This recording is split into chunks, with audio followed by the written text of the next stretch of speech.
They be like what it be like you already know what it is. It's your boy, Calvin Lightmy Way, and this is Cut the Noise, Growing Through Conversation. Today, I got guests. I can't say a special guest. We gotta talk with the plural. We can't be singular, right? No. I got special guests. Both of these brothers are close friends, some long time, some new. But I'm gonna let these brothers introduce themselves. Of course, I'm your host, Calvin Lightmy Way Williams. What's up? Here, it's me. My name is Mike. Mike Facing. Hey, I'm just a normal guy, regular. Just chilling. Calvin, my boy, known him forever, and we like family. So I'm just here to chop it up and see where this conversation go. That's right. Like family, we are family. And it's your boy Jamar Allen, the host of. I'm joking. I don't host anything, but it just sounds convincing because we don't have a cool intro like Calvin. Nah. But yo, today this is gonna be a slightly different conversation, but I feel like this might become one of the realest. Manhood. I feel like it's something that's been under attack for quite a while. So, first thing I want to say is trigger warning. Trigger. If you are highly sensitive, you subscribe to cancel culture or whatever the heck you call getting your feelings hurt and being mad at people, you might want to cut me off right now, early, because I am a human being and I have opinions and feelings, and I am a father, and I am a man, a masculine man that loves being me.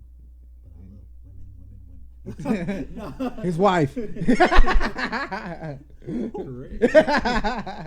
Women's. I still love my mom. Right, that's right. My That's daughter. grandma, all them people, How much she are? Hey, yo! Shots fired early at Trigger one. He did say trigger one. Whooping back in the neck. But man, I feel like manhood been under attack for a while, and we ain't got to get into a lot, but we probably will. What are you guys' intentions or thoughts on what it is to identify as a man or manhood being under attack? That's all you got for it? No, you got it. So what part we gonna do? Identify as a man? Whatever. I think all right. So I think it's under attack. Like I can agree with that simply because I think one of the things that I'm learning as I get older is that the perception and like what a man really is like is nothing like it's pushed upon us like societally. Right. So like we always thought it was like I was always taught provide and protect. Yes. Right.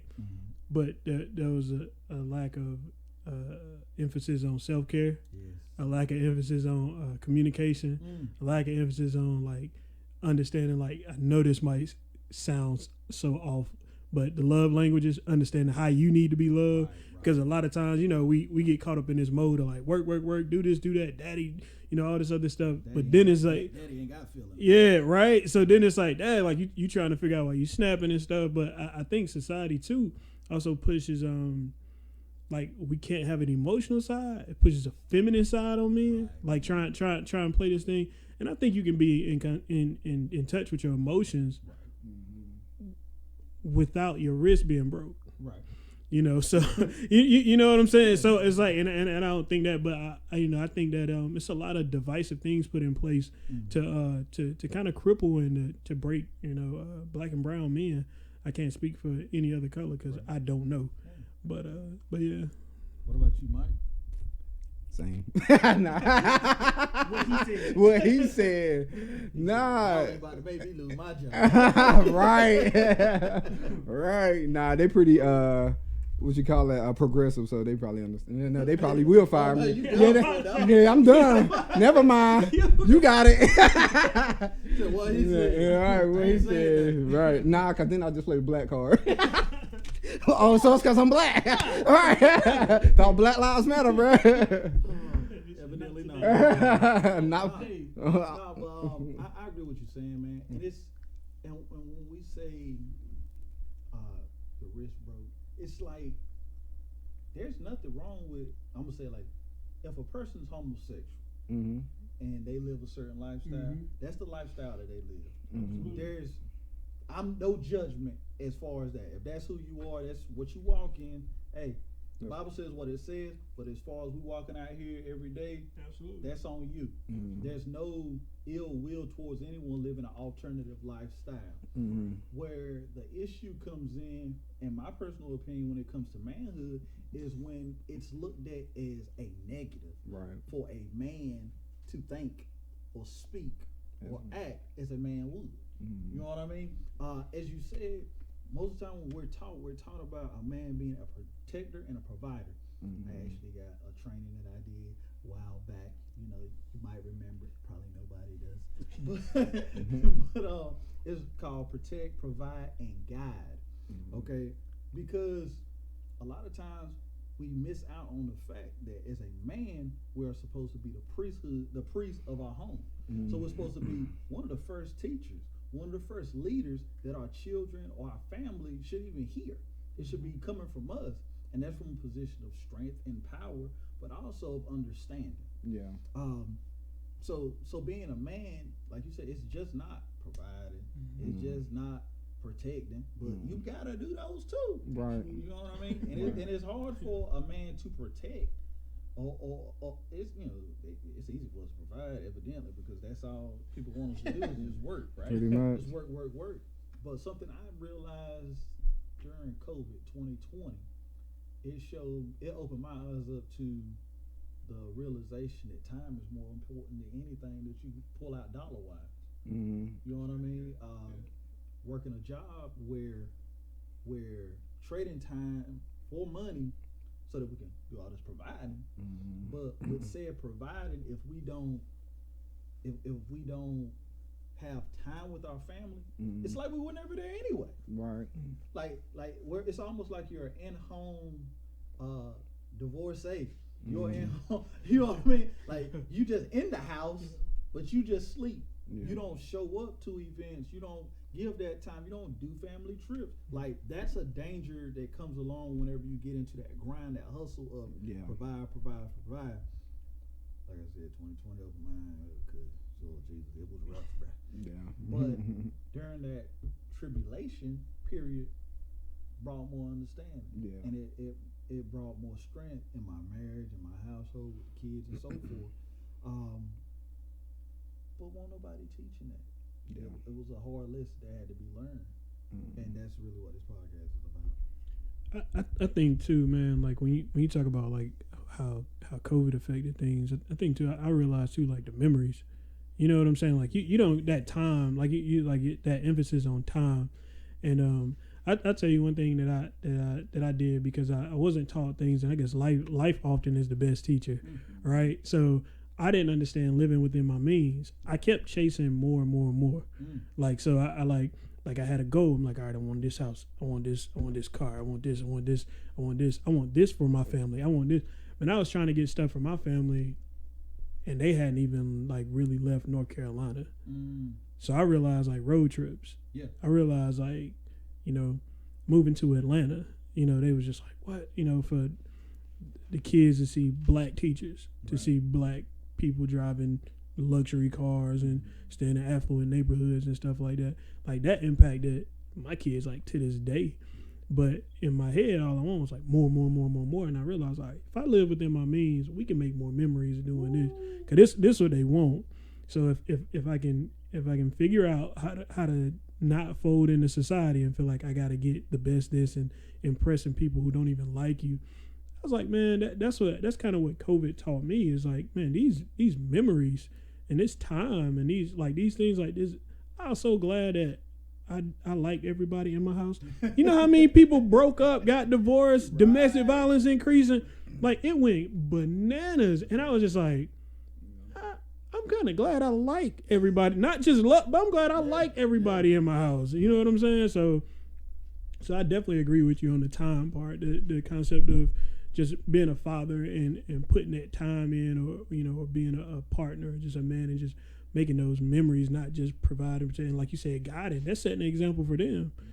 You know, I didn't know nothing past the brick neighborhood I grew up in until I got on my own. Right. You know, so That was like really big for me to make sure that their culture and that they see different things and they partake in different things. So. I'll take a little shot at it. No, but I guess I'm gonna look at it from a kind of different perspective though, because we do talk about like what being a man is, and sometimes we don't talk about like what isn't being a man. Okay. You know what I mean? Like, because a lot of times we think being a man is just chasing girls, right? Getting a lot of having the best thing, like having the biggest house, having the baddest chick, or the biggest rims and all that, and yeah, my speakers the loudest. Right, or like trying to be the toughest guy and all that type of stuff, and the biggest and baddest. Like some of that stuff is cool. Don't get me wrong, but if it's done in a healthy manner, and like that's if like you were saying a while ago, a lot of that stuff isn't really taught because people don't either have the father figures to teach them, or they grow up in an environment where they're being peer pressure and influenced. Right. That these things is what I have to have and obtain, and so they follow that pattern, and then it just create more toxic behavior, and it just becomes a cycle, and it's hard to break. So I think while it's important to focus on what being a man is, I think it's also important to focus on what being a man isn't. Right. We need to share that with younger people, like, hey, sex is cool, it's good, but like you don't have to, especially you ain't never lied, right? Hey, I see where he going, right? Don't get me wrong, I'm just saying, like, hey yo, no. I just want to say I enjoy it myself. I enjoy it myself. I don't. But if he on this boat by himself, he trying to eliminate and kill intimacy. No, Mike is saying this. I just want clarity. I'm not trying. I'm trying to kill the thought that it's all that matters. I guess you could say, like, especially when when we were younger in high school and stuff. Like, hey, I done this. I got this many chicks. But see, I think that's the. I'm gonna say it's almost like a slippery slope though. Yeah. Because when it comes to being a man, when we growing up, there is a quote unquote was looked at today as toxic. Mm-hmm. It's almost like a training ground, right? Yeah. There's a time in all of our lives when we do some dumb stuff, man. Right. And that said dumb stuff, sometimes it is peer pressure and ideology of society that says this is that or that is this. Right. But it also is a part of learning. You're gonna make some errors. Right. And there's no, I'm gonna say, quick fix or podcast or even a preacher's sermon that's gonna fix everybody's issues to where they not gonna slip out and do some stupid stuff. Right. And like with men, we're taught. I know in my family, my dad's side, it was almost encouraged to conquer. Yeah. You know what I mean? Right. And for one not to conquer, it was almost a question of one's sexuality. Yeah. You see what I'm saying? And this is speaking from personal experience. Yeah. Where I heard sayings of, to my sister, one of my older sisters, oh yeah, I'm so glad that she waited and she didn't have any kids through high school. She made it. It was success. It was praise.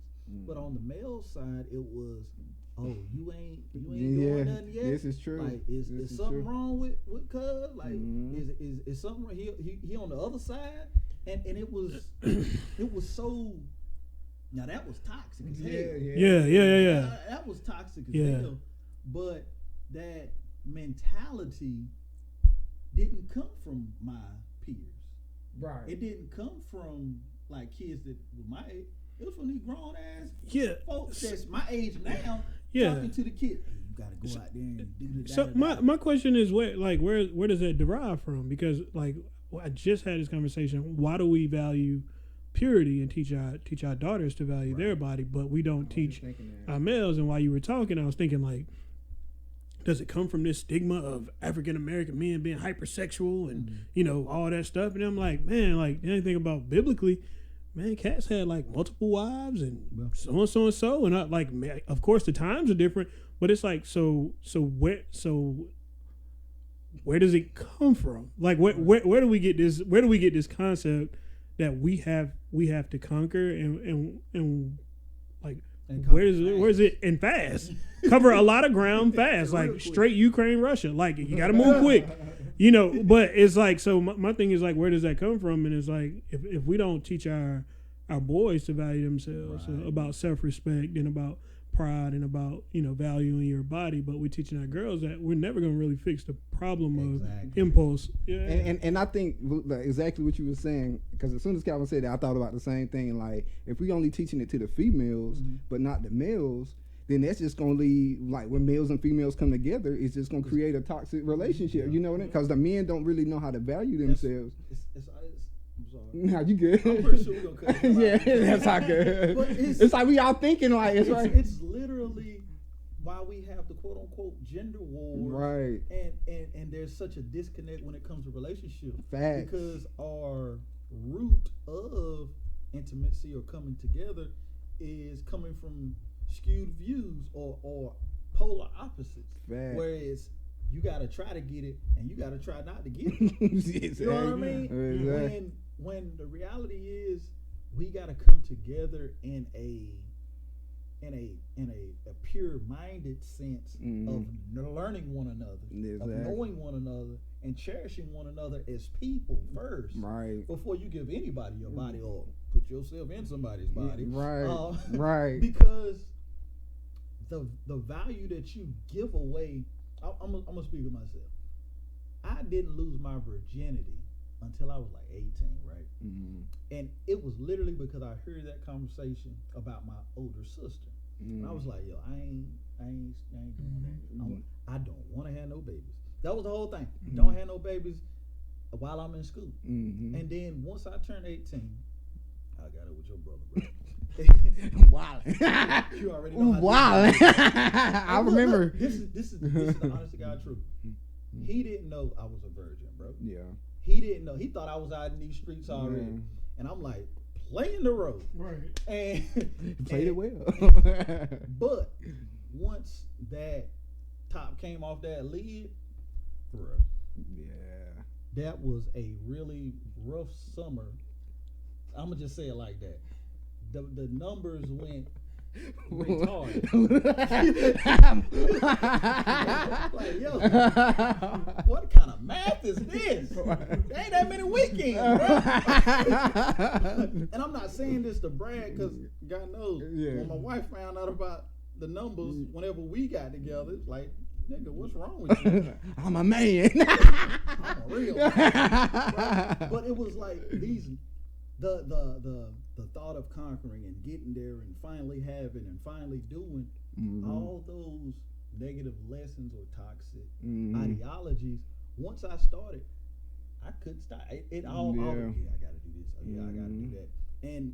But now knowing, I teach my son different. Right. You know what I mean? Like I communicate with him about these things in a manner that he can understand. I say, hey, I don't want you to have no kids, bro. In school. Right. I want you to get past high school. I want you to get through college. I want you to be developed as a man. I got a question though. Yo. So this is a conversation that goes on between me and my homeboy. I won't say his name. Yeah, you're fine. I promise, Carrie, if you're watching this, I will not say your name. But it's a concept that he and I talk about. That's how we do, right? We talk about this all the time, and it's trickled down to my daughters though. Right. I teach them, don't settle, date. Like, don't settle down yet. Right. Date. Okay. Like, is it not natural for us to be attracted to more than one person in a certain period in our life? Because it's like, I feel what you're saying, because you said 18, so I was on my own at 13. Right. I had my son at about 15. Right. You sound like my pop. So my car was warmed up and on the highway pretty early, but I look at that and I'm like man, like, why was I so busy trying to commit to people at like 18, 19, 20? Now I'm not saying you're supposed to be out here on your back. Let's you know, like, please clear that. You know, like I'm not saying that, but the concept of settling down with one person, I just kind of destroyed that in my house. Like, wait until you like 25, and I'm not saying you're not gonna meet somebody in high school. And that's what I tell the girl. I'm not saying you're gonna meet nobody in high school. Y'all be high school sweethearts. That's everybody's dream. Yeah. Be one person that. Well, not everybody. That's some people's dream to be. You know what I'm saying? It's but my thing is it what like what is? I don't want to say. I don't use the term animal, but is it like an animalistic instinct for men to think a certain way, and then you know? I kind of do think so. I really think so. Like, I feel like men are really more sexually driven than women, generally speaking. There are women out there, of course, who you know, down and dirty too. Like, they think like men, you know what I mean? But generally speaking, I do think men, because even with the whole polygamy thing, I feel like polygamy is kind of making a comeback these days. Like, I see, kinda. Well, yeah, I'm seeing it more and more. People talking about it and, you know, being open to it and stuff. And hey, I'm like, hey, it is what it is. But I think it is illegal in America, right? I believe so. They get down in Utah, certain places, yeah, but 45. But and go ahead. No, I'm saying, like, so, I think if I'm not mistaken, I believe, like, when it comes to the male and female anatomy, men are more. It's designed for men to be with multiple women more so than women to be with multiple men, because if you think about it, not to be graphic, but women are the ones being penetrated. Right. You know, men are. I don't really think it's the penetrating part that makes it the animalistic or the difference. Yeah. I think it's more along the lines of genetics, because if you think about it, the way that we are designed, the male has the seed, right? True. And just like a farmer, or just like any other animal, or I'm gonna say a virus or a disease, the mission is to spread one seed. Right. So if you're gonna spread your seed, you need some soil. You gotta have hold on, bro. I ain't talking about putting stuff on the floor. Some soil and some water. You can't grow nothing without water. Well, I say, because if it's like dirt, bro, it's gonna be a rough situation. Hey yo! But no, I'm weak. And already, this is how men talk, bro. Now that I think about it, though, that is a wonderful concept. Water. So, like, somebody needs this information. Because if it's the Sahara Desert, that's growing out there, bro. I mean, you gotta have some rain. Hey. Okay. So is that last week? No. I just want to say that I love Jesus. Bible study. Your daughter low-key scooted over here. She should have slid over. But no, what I was saying, like, we're designed to spread our seed. Right. So by having the seed and being the one to spread said seed, you must spread your genetic material. Right.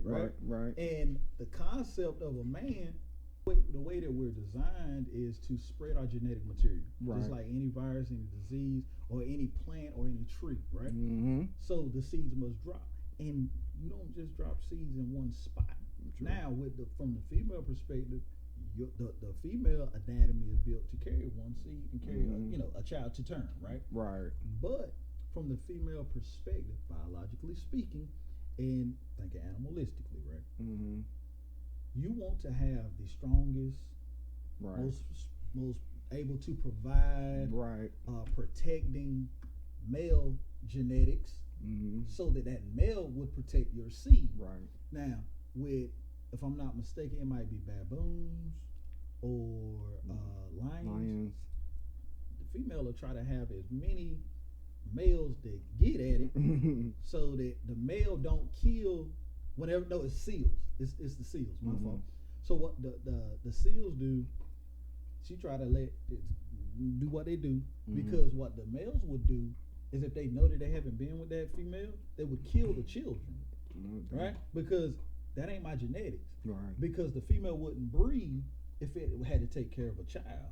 Once that one is taken out the way, then it would breed again, and now he can spread his genetics. Right. This is so jacked up. Yeah. But if you think about it, a lot of times brothers ain't trying to Kind of sounds like junior college. Sounds like a period of Junco for me. You right. It was a couple seals. You right. Hey yo, You right. But that's pretty smart though. Right. Instinctively, that's pretty. You right. That's really intelligent. Because think about it. If you're spreading your genetics and you're trying to make sure that your line continues to the next generation onward, everything else is competition. yeah, So from the female perspective, you want to have the strongest genetics so that even yours can move forward. right. And if he's strong, then it will protect you and protect your seed. But we got to get to a place to where we teach ourselves and the generations coming to value that lineage. Like I was never taught to value lineage. Like, you know, I came from the whole Papa was a Rolling Stone thing. Like my dad had multiple kids, and you know, I had multiple kids before I grew and matured. I was like, all right, this is how I got it. That's how my dad got in. Well, he did, yeah, pretty much, yeah. It's like twins in Virginia and all. It's like, good grief. So, yeah, 3 or 4 kids. yeah, no. Yeah. That's definitely the right terminology for it.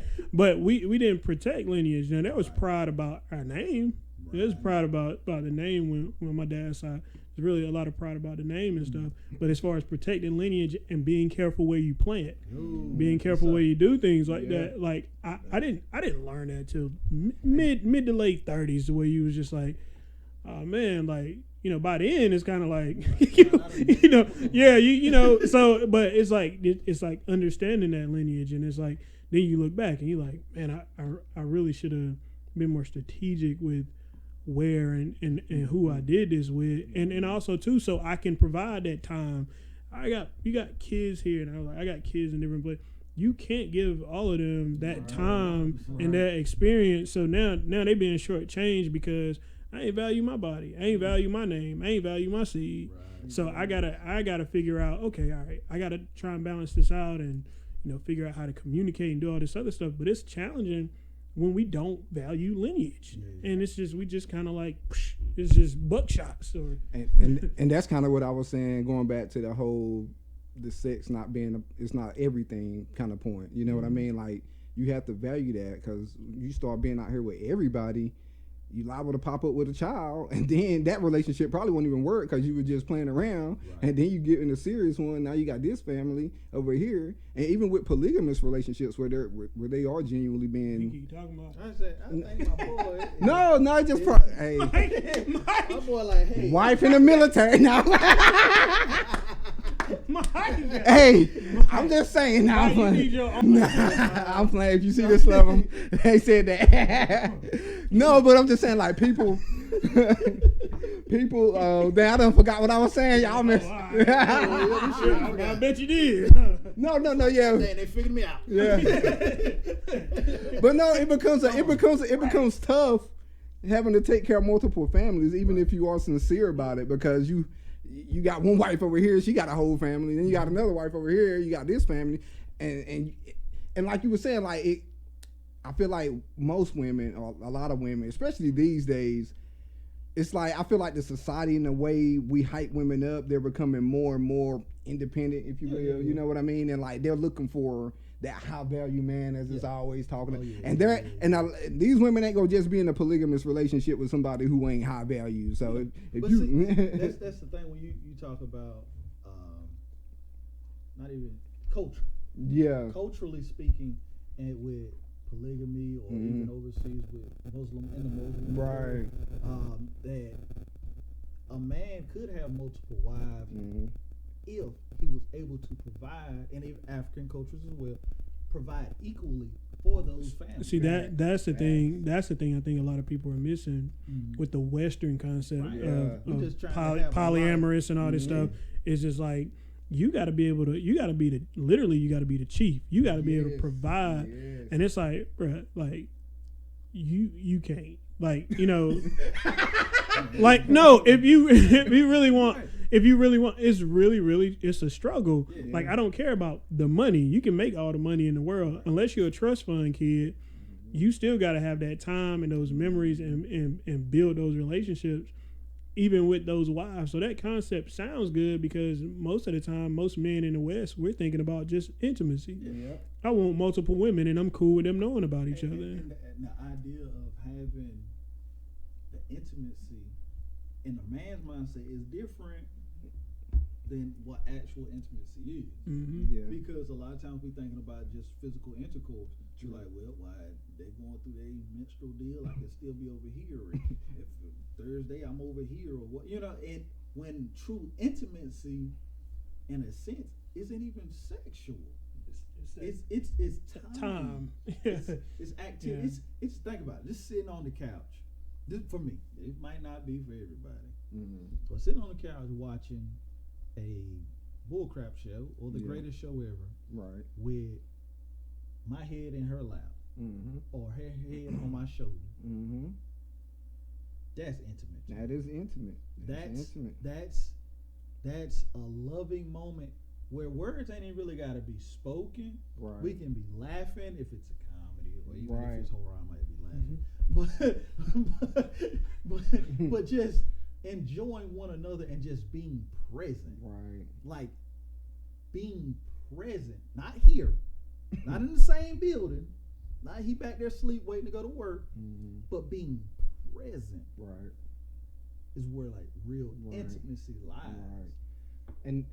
And for me, I know like that's where for me it comes in, like the whole friendship aspect of a relationship or a marriage. Mm-hmm. Like, because for me, I feel like you do have to have like that friendship. Like, you have to like your spouse. Right. It's not just a contract like, hey, I'm gonna impregnate you and I'm gonna bring home the bread. You know what I mean? Like, it's not just like if you got millions, or you in the going to the NBA, or you got trust fund action, or right. you got aspirations for like some big.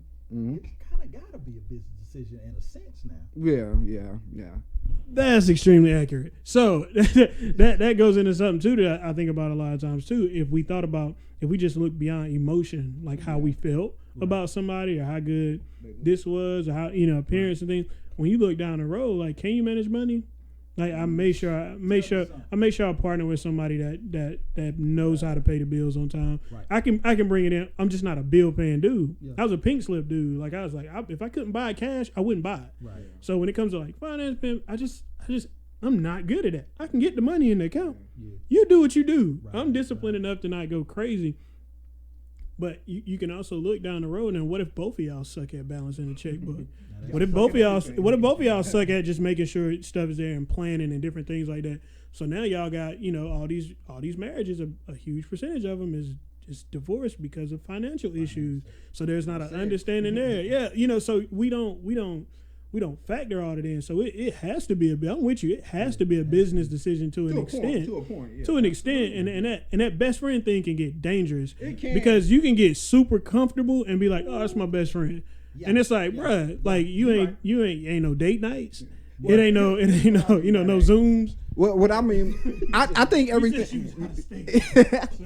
No. I'm saying, like, when I think of like my wife being my friend, it's like, it's that intimacy. You know what I mean? It's like, because she's my best friend because she knows me on a level not even my best male friend knows me. You know what I mean? Like, I don't want to know. exactly. Like, that's kind of what I mean. And it's still a business to a point or whatever, but I think it's still healthy because, like, you hear a lot of times people get married and they like, oh, I got the cow or whatever. It's like, once you get it, just let yourself go. All this. Hold on, Mike. He just called somebody a cow. I didn't say that. Mike called. Move, be all right.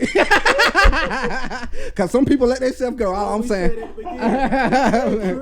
Hey, but if your feelings hurt, lose some weight. I'm just saying. Hey, Kevin Samuels will say it. Hey, I'm telling you, he will tell you to do it. So, hey. But in reality, about the cow statement, for real. If you, this is what I tell any brother. Mm-hmm. Whenever it comes to you dating a woman, mm-hmm. on date nights, and mm-hmm. you trying to get her interested or don't go all out early. Oh yeah, you got Because start out like you can hold out. Start out is the way you gotta hold out. McDonald's first date. Hey, and now think about it like this: if you do a McDonald's, Mm-hmm. I'm gonna say at least Red Robin, but Nah, at least they got alcohol. Nah, so you ungrateful, huh? You want Red Robins? You ungrateful? But no, like you think about it, even on a first date, if you were to take certain levels of women to a Red Robin's or even a McDonald's, or you're just gonna meet for a little burger date in some spot, they would be offended. Right? Oh yeah. But if you don't want a woman that's gonna be offended by those things, wouldn't that be a good way to weed out something? Exactly. And he just said something that made me think, like what you saying, like the dating thing, like you was talking about, like that's where dating, I feel like we just screwed up dating. Yeah. It's just about effing. Like you're screwing somebody, going out having some drinks, taking her back to the crib and smack like. Well, really, I feel like that's part of like the social media Tinder dating scene where we meeting people online just to. Well, it's all designed to be impulsive. Well, yeah, you know, so it is set us up because it's like you go somewhere and you look and it's just somebody's face and you go yes or no. True. So it's really nobody's reading those. I'm gonna be honest. I ain't gonna blame Tinder because it's kind of new. Because I'm from the old school. There was always a Tinder out there. There was always something. Black Planet. It was telephone chat lines. Black Planet, AOL. Yeah. We on AIM. There was always something. Like there was always a chat room or somewhere where you can meet women or girls. Right. And hey, I say girls because when you're 18, don't get it twisted, bro. Don't get it twisted. But yes, got to. But there was always somewhere where we were meeting, and with like the online concept, it moved things so much faster. Right, you know what I mean? right. So when you met online, if we met on something and the title's got something to do with smashing, I think we both know what this is about. Right. So if you're looking for something intentional, you're looking for something long term, you're looking for real, you can't really do that. Right. I feel like realistically, on a human level, people got to get back to meeting people. Courting.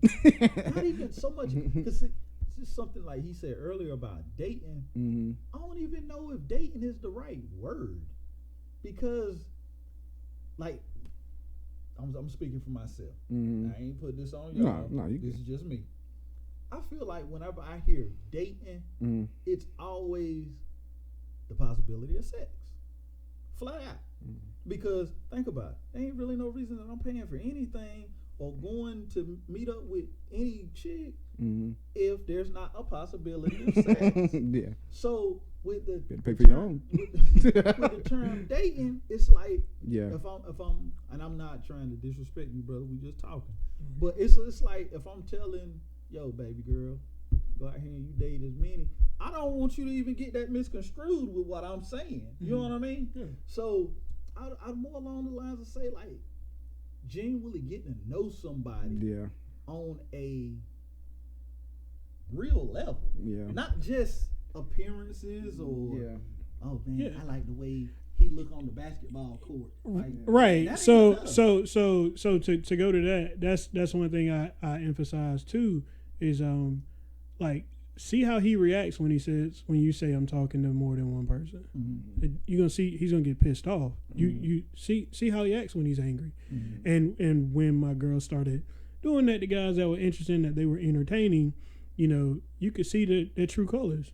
All right, cool. There you go. You know, it's like I ain't rocking with you because we don't do that. We ain't dealing with no crazy emotions right now, no controlling, no none of that. So there are women out there who are cool with a 2 for $20 on a first date. Right. So there are some chicks who's like, cool, we can go Dutch. You don't owe me nothing. Right. You know what I'm saying? The thing is, have we equipped our men to kind of navigate, brace for that ego strike when a girl say, no, it's cool, I got it. Yeah. You know what I'm saying? And then I noticed the further south I went, a lot of guys have this what they do say on Baby, well, you got an Oedipus complex. You think your mama is your woman. Right, So, right, you know, right, so right. they think that they're supposed to be taken care of. So a lot of times when women want to be more forward and not be, you know, someone like, no, I don't want you to feel like I owe you anything. Let's just go Dutch. We just dating each other, learning each other, and then a guy gets comfortable with that, and now he's taking advantage of it. So I think it all comes down to fundamentally, like us teaching the generations to come, like you said, to meet people in real life. Online, you're gonna meet that customer service rep. There you go. You're gonna meet the front desk lady. She always nice. I want to talk to the CEO. Yeah. I want to see what's really going on back here, and dating with the expectations of intimacy is pretty accurate for some, but it's a whole lot of people out here that just ain't coming up off that box. It's like you know it's a lot, but it is. But when I think about what I wanted to pour into, if I could talk to a younger me, what I would pour is to value myself. Right. I was like self-destructive, and like you said, I'm like, it was like I had a nice truck or a nice car. I ain't paying for nothing. Right. It's this car. And that's and cool. All right, that's the level of women I attracted. Who was just attracted on surface level, and that's all I had to do was show up, look a certain way. That's it. You don't care about my personality. You don't care about nothing. You don't care. You don't even care if I have STDs, because we're about to be intimate with no protection, and you're just gonna take my word for it. And you just met me a day ago. Yeah. You know, so it's like I think when it comes down to it, it's like, man, we really got to teach like self-love, self-respect, and to learn yourself before you start trying to learn somebody else. Like, how you gonna date somebody and tell them what you expect, and you don't even know you don't know what to do when you sitting by yourself for 2 hours and you ain't got no phone in your hand, or you don't know what you like without mentioning something else or somebody else or something like that. I think that's the important part. Like, understanding yourself, loving yourself, valuing yourself. Then when you move, it's like, all right, cool. Like, we can kick it, but I value my time too. I ain't gonna be playing with you all day, and this ain't really going nowhere unless we just cool like that. I really feel like you smashed. It took you a little while to get there, but you smashed it, brother. When you said at the root of it, interpreting right now, man, interpreting. The gifts. I'm telling you, thank you, Lord. When you said at the root of it, it's about teaching us to love ourselves. Because truly, as you said, it's going to be on a t-shirt. What do I say? Love yourself before you try to learn someone else. Yo, that is hard, bro. And I mean, really, you probably just fix like the whole dating world right there. They just gotta do it. Application is everything. Yeah, exactly. like we got there's so many podcasts out there, ain't none like this one. But when you have information, you hear content, or you hear a conversation, there's nuggets that when they hit your mind at the right time, can change everything. You know, there was many times all of us at some point were in a church and we heard some stuff, and it was just one ear and not the other. But there was a time in your life when it hit you at that right point where it turned to, wow, I've been waiting for this my whole life. Ain't that weird? That's a whole different topic, I guess. But it's just, I was thinking about something like that the other day. It's like we can hear the same thing and we know it, it's like we don't have that. It don't click until a certain point in time in our minds and then we decide to make a change. And it's just so funny to me, or weird, that it's just weird that people actually, like, they can know what to do, they can know the right thing to do and how to do something, hear a million times, but never actually make the change. And it's like, it's just a crazy thing to even think that, like, dang, it has to be. I mean, and life is about timing. You know what I mean? There is an appointed, there's an appointed time for everything, I guess you could say. But it's just crazy that we don't know that from a human perspective. You know what I mean? Like, even from I guess taking it to a biblical thing, like preaching the gospel or something. Like, yeah, you're supposed to share it or whatever, but whether or not that person accepts it is on there, and it may not be their time, but maybe they will later on. You know what I mean? You just planting the seed, but it's just crazy because they may know they need to accept it or whatever. They may, I know this is true, but I'm just gonna still do my thing. You know what I mean? It don't click. It's like that shift don't happen until later on down the road when it's supposed to. I mean, it just Calvin said that, it just made me think like how weird and how crazy it is that our minds work like that, because we can hear something, know what we need to do, and it don't really have an impact on us until a certain time later on. And I think that's where, like you said, it's almost like we're going into a different topic. Yeah. It's almost like, well, it's not almost. It is. God has an appointed time for us for certain things. Like when, think about it. I'm gonna say it like this: if you met your wife when, or speaking for me, speaking for you, speaking for all of us at some point, whenever you met your wife, right? Whenever it was, take that time, who you were at that moment when you met her, right? Now imagine if you would have met her 5 years before that. Tragedy. You know what I mean? Or there's still awesome tragedies out there. or even your best, your closest friend that you have now, if you met them 10 years later, would y'all even have the same level of relationship? Yeah, and that's vital, man. Like that, and it all goes back to like what being a man is. Like it all comes down to timing. Like I'll never forget, like Mr. Lamont, the director of the Boys and Girls Club, he gave me advice that when I was like 15 or 16 that didn't hit me until I was like 32. Till you sitting in a cell and he was like, oh, this is what he mean when he say hard head make us all bun. All right. So and then it goes back to like the timing of relationships, and people would give me advice about this is I had so many exes that got mad because I got it together down the road with somebody else. Yeah. And I never forget this one girl like sent me a message and was like, why couldn't you be that when we was together? Wow. And I was just like, I apologized, right? You know, because you don't intentionally want to drag nobody's heart, but at the same time, it's like you said, it comes down to appointed times and timing and growth, and it really has to be a perfect storm for you to just mature. I had all the instructions, but just like when I put a shelf together, anything, I'm looking at the pictures. I'm not really reading. Yeah. Don't start reading until something looks off. Like, wait a minute, this is lopsided. But it's the same type deal, man. And it's just like it all comes down to timing and everything. And I know for sure had I met my life partner 10 years ago, I was impulsive and violent and extremely disrespectful. Right. It would have been horrible. It would have been. That's why I always say, like, if you ever hear something about me, it's probably true. It might be 5 years ago, but it's probably true. You know what I'm saying? Because we all gotta grow and become who we are in this perfect time. But it all comes down to we can kind of speed that time up if we invest in like self. Like, hey, value yourself, bro. Like, hey, no. It's cool to have some girls to talk to, and this is that and the third. It's cool to have some young men that you talk to, whatever.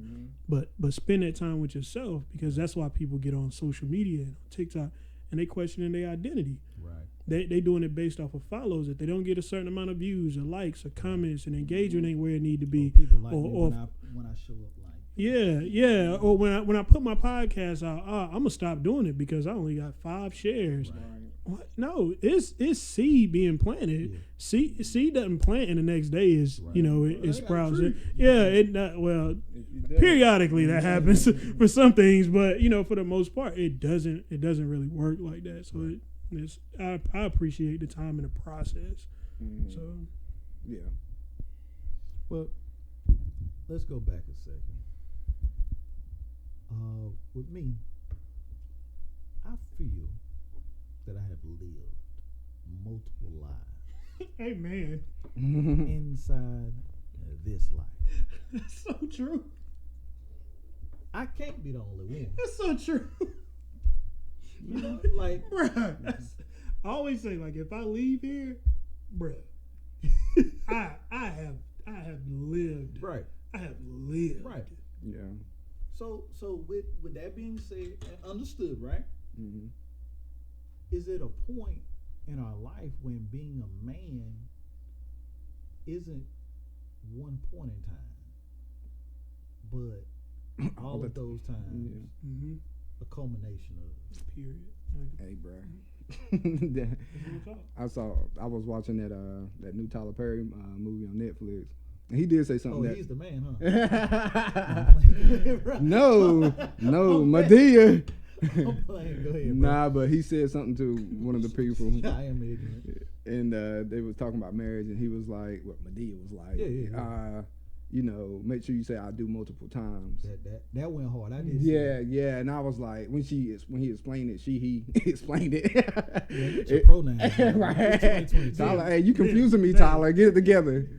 Nah, but when he explained, I was like, yo, that makes sense. And it kind of made me think about a conversation me and you had before, like we all evolve, and life is like constantly changing. We're changing. You're not going to be the same person you married, or they're not going to be the same person you married when y'all first got married. Like everybody's changing, and you have to grow, and it's gonna happen. So you have to be. I ain't saying you got to put up with some bull crap. You know what I mean? Right. You know, like you gotta maintain that love and that intimacy and that affection that you got to hold on to that, and if it's something valuable and something worth fighting for, then you need to hold on to that.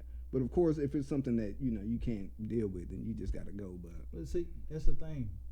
I feel like people, this generation, which is us, I hate how they came out with the term millennials, and I got thrown in there. Yeah, I'm like, I'm Gen X, bro. But we got here. I roll with X-Pac in there, but no. But no, it's like the idea of, like, in this generation of relationships and everything just being easy, happy-go-lucky. There is no trial, tribulation. Like there is no development. Like back in the day, granted, everybody lived in a color purple world where their granddaddy was Mr. That's bull crap. But everybody had a grandma, a big mom, or even your mother or your father that somebody had a relationship that lasted the test of time, to where the partner eventually died at an old age and they had grandkids and all that. Right. What we have confused is the idea that Mama and Papa was excited and happy and all loved the whole time. No. That ain't realistic. No. It's always a process. There's always going to be growing pains. There's always going to be bumps in the road and obstacles that we got to deal with together. And you got to, like you said, you got to fight for what you want, man. Facts. If you want, okay, here we go. If you want a business, right, we all can get on that. Yeah, you got to hustle. You got to grind. You know it's going to take 5 to 10 years before you become profitable and get to where you want. Everybody can get hyped and jump on this jump, right? Right. But when it comes to marriage or relationships, sorry, mostly women, y'all like to give up after like a bump in the road. You speaking for yourself. I used to be a runner. First argument, I'm out. Well, realistically speaking, most divorces are happen by women, like so. And that ain't even the point. No, I'm just perspective. Yeah. But a lot of people like giving up, and I'm gonna say that in general. They some brothers that like giving up. True. They some brothers that like running. But when you quit, it's over. It's over. If you put in X amount of time, whatever that was, it doesn't matter. 6 months, a year, 5 years, a decade. Hold up now. You done gave a decade, and now you just like, you know what? It's time to start over. Do you realize, I'm speaking from the man perspective. Do you realize what I got? I've learned.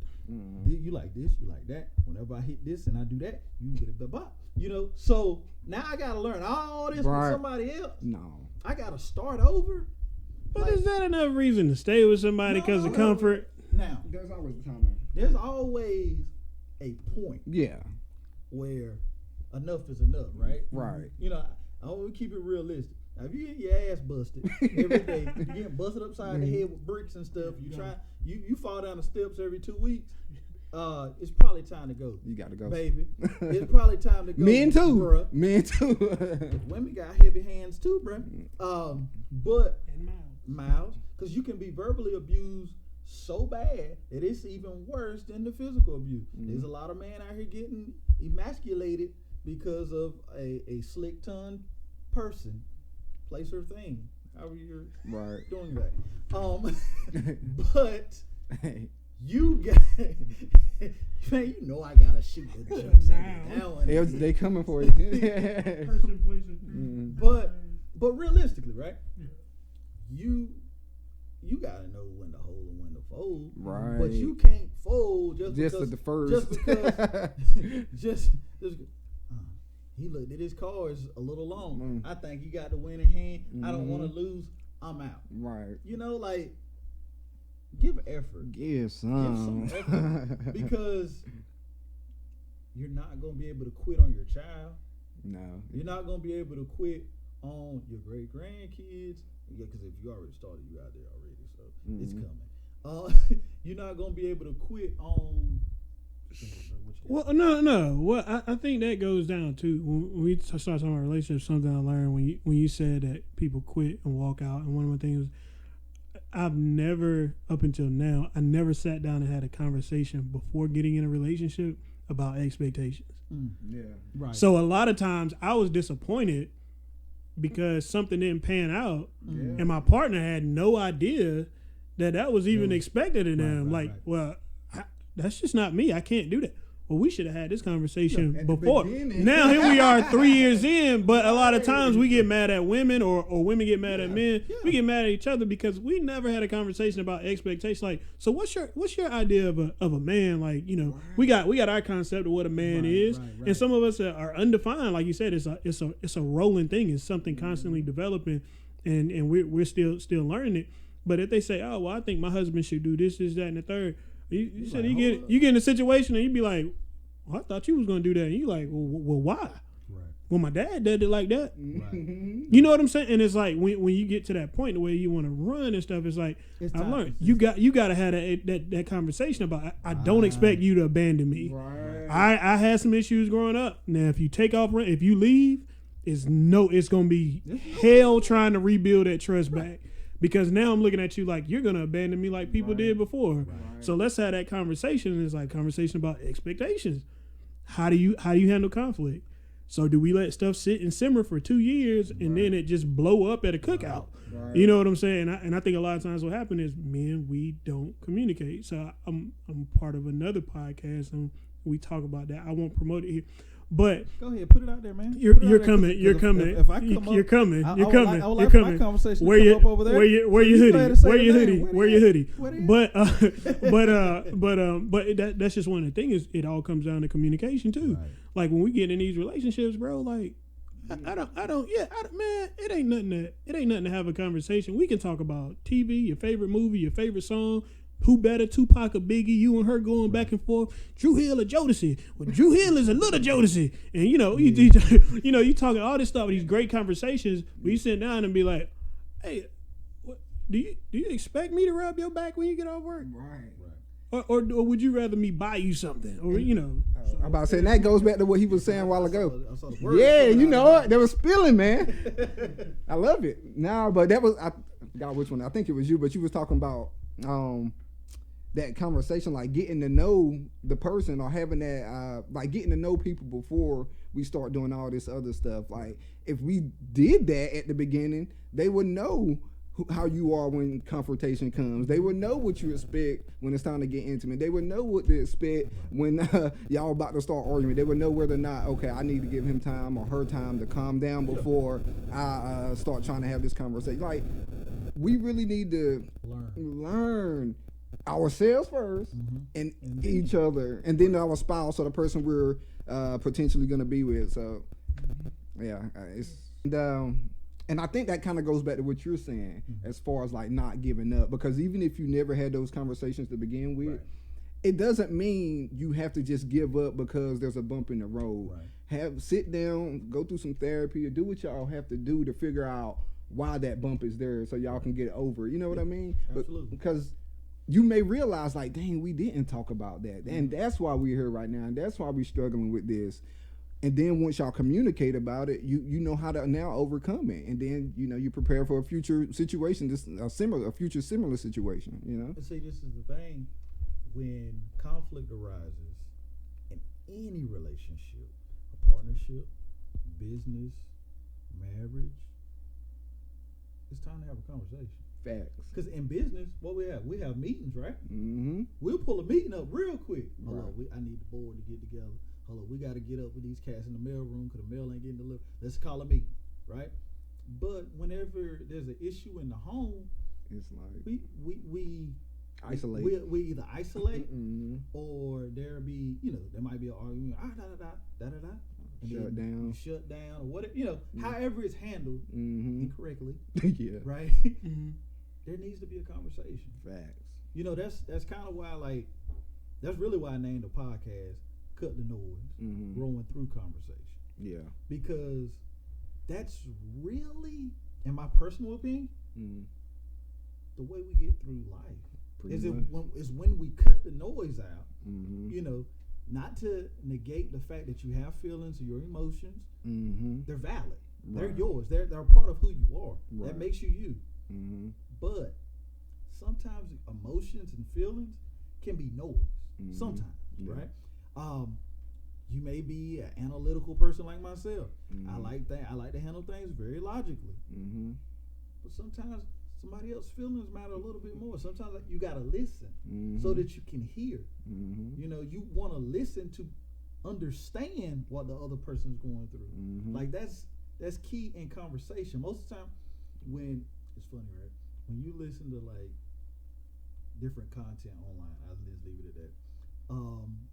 Where you have opposite sexes talking, a lot of times, like I'm talking about the extremes, right? There's a lot of talking over one another, right?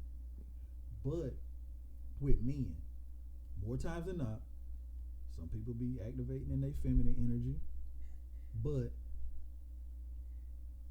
a lot of times men will let the other man talk because man, we move more so on the level of respect. Yeah.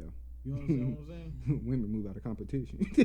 Not so much, not so, and maybe in the respect of dealing with one another. Yeah, that's what I mean.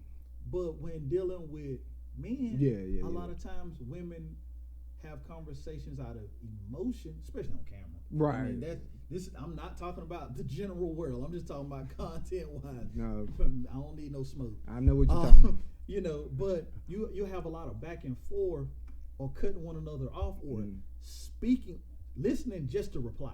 Because you want to get your point across. You're not really listening. You know what I mean? Right. But I don't want to say it like this, but I'm going to say it like it is. I'm going to have to interpret it probably, but I'm going to say it like I want. With men, we activate on respect because there's a low level of violence. All three of us are at this table. Realistically, we all know that if it get out of hand or get a little testy, there's a low level of violence. Yeah. Like realistically, all of us, if it's subconscious, if it's conscious, we all know that there's a low level threat of violence, and I'm a respectfully. Right. That's real life. Yeah. Because you operate different because it's like it's almost like the ego or the energy that a guy may put off.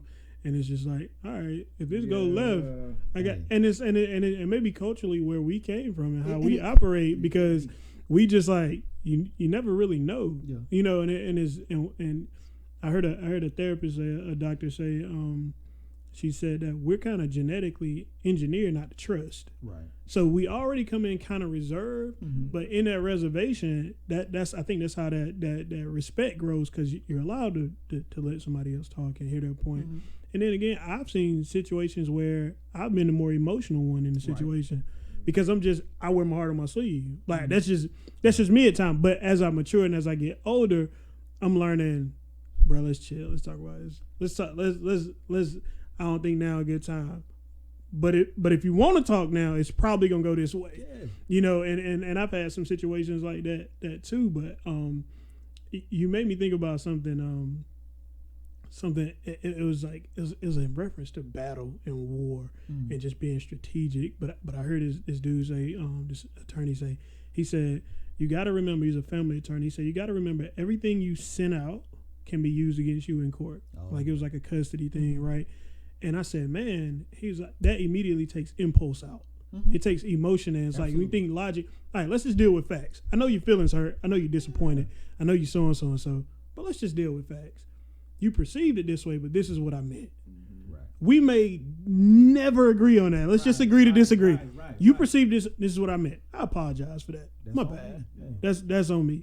Now, if you want to hold on to it for the next 6 hours, that's on you. And if I want to, I but at some point, we really just got to, like you said, we got to be able to have a conversation with each other and take the emotion and the feeling and so many opinions out. Yeah. It's just like, well, I think this and that. All right, but that's not what I said. There's nothing, that's absolutely not what I said. Right. And there's times where, I perceive actions and I perceive it and I do the same thing. Like I've seen it a million times, and you said it trickles over into just other relationships, not just male, female. I had a business relationship at the end of last year that resulted in me getting locked up. You know what I'm saying? Because I try to communicate with you. Right. You got in your feelings, and I ended up I ended up online. You know what I'm saying? And then it's like, it's too, and it's because you starting to feel like, man, like I gave you opportunity. Right. And I realized, like, man, like we didn't sit down and have a conversation about expectation. Right. Unfortunately, he passed away a month and a half after that. I still carry that with me, but it was because I reacted emotionally. Just because you, and I kept justifying it. I said, just because you put your hands on me first, what happened after that? We men, that you said, it's all right. You knew what it was, like, and it's like, and I think about that now, and I look back, and I'm like, it affects how I handle my house. It affects how I handle relationship with us. I respect people's time. I communicate. I let people know if I'm disappointed. I say, hey, let's just revisit this. We got to start putting things in writing. Right. Even with the podcast I'm working on, let's put this in writing. Let's sit down, because I don't want no. Well, I thought it was a whole lot of those conversations. And I'm like, I don't want to go through that again. And I didn't take the man life. Somebody else did. But the concept of we didn't see eye to eye because we both got emotional and didn't communicate, and now you gone. Right. We can't have no more conversations. Right. Today, this might turn into a long story. God, I know. I hope it don't.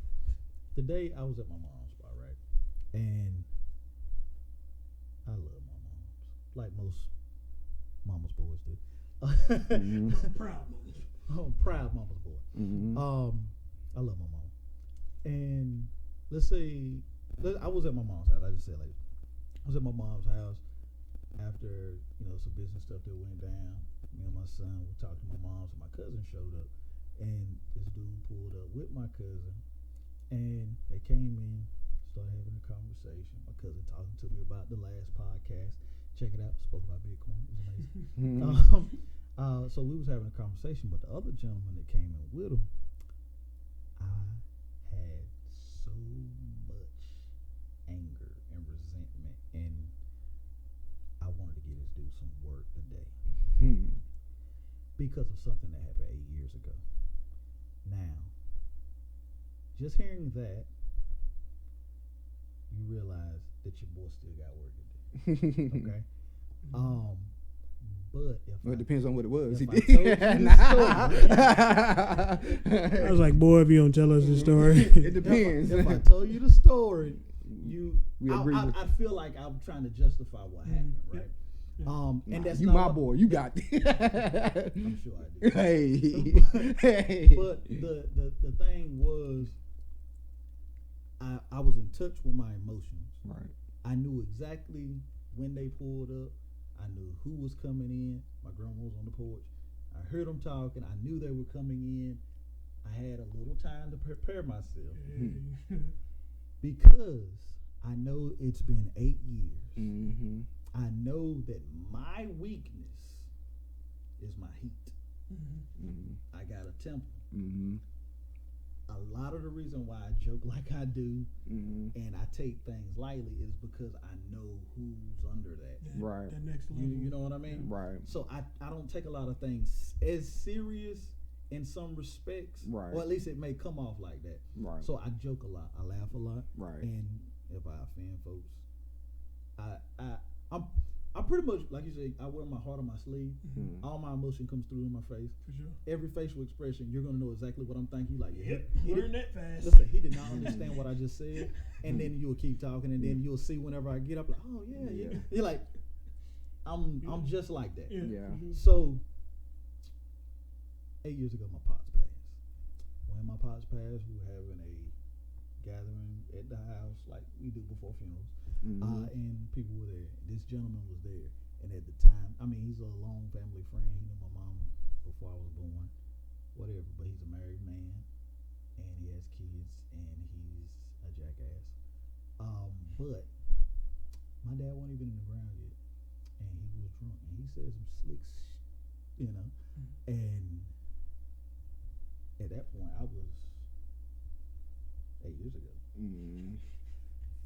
I was about to hurt this man. Get it, yeah. And he was a drunk. I mean, he still is. But this brother, when I seen him that day, the only reason he didn't get taken off the face of this earth is because of my little brother, which is 6'6", about 230 pounds. Little brother, love you, bro. Little brother. There's a little big brother in it. Yes, sir. And my other little brother about 6'4". He in his twos too. But they know whenever stuff goes down who to call, and that's me. So you can do the math on that.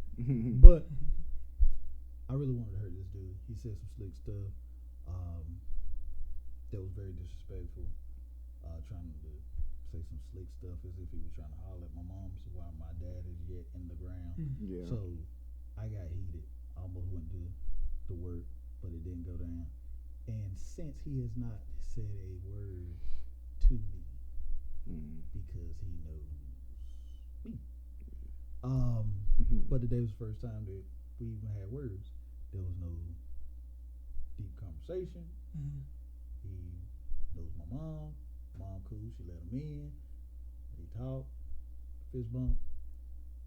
But as soon as he left out the door, I told my mom exactly how I felt. I said, Mom, I really wanted to dust so and so off. Sure. And she's, I know, because she feel energy. Mom, you know, mom's mom. Already know, for sure. But during this time, I got my son with me. That's why I know God works in mysterious ways, because he wasn't supposed to be with me today. But well, at this point, he was supposed to be with his mom, but he wanted to come home, jump on his game. Where is he right now? But thank God he was with me, because if not, I'd probably be somewhere hiding or waiting for him to come pick me up. But thank God for knowing oneself, because by identifying and knowing exactly who this individual is that sits before you, and knowing my history and how I deal with things, I really felt a lot of growth. Pat yourself on the back. I don't know if I pat myself, but I felt growth in the situation by knowing how I felt and not denying it. Yeah, that's what I was about to say. I think that's the most important part is we gotta realize we entitled to feel a certain type of way. Absolutely. Because it's like, oh, you let it go, and people say, no, I gotta process my emotions, whether it's now or whether it's 8 years from now. I'm entitled to feel this way. Right.